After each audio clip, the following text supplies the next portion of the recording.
The American government tells us that our milk is safe, and we mothers want to know if our breast milk is safe.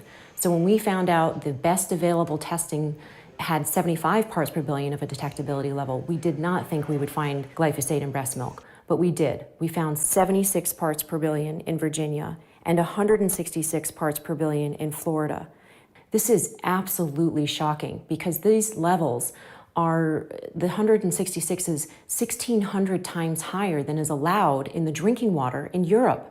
And this is 3,000 times higher than what Seralini has shown to be harmful in his study, which includes liver and kidney damage and sex hormone changes.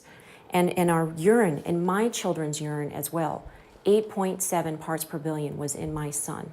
And this was at the same time as a sudden onset of autism symptoms.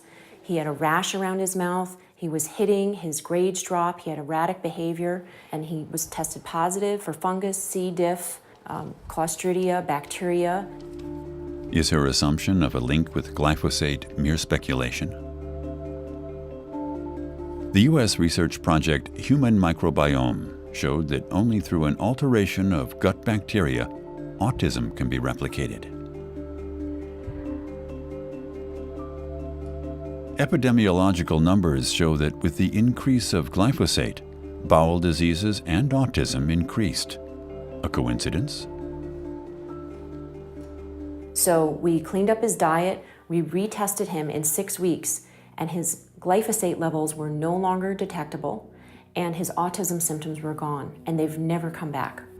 Authorities and the industry reject the results of the breast milk study, saying the testing methods were not validated according to international standards. This lab had the best available testing that we could find. Now, critics may criticize the lab and the testing that we chose, but I urge you to ask yourself or our government, why is a mom having to do this testing?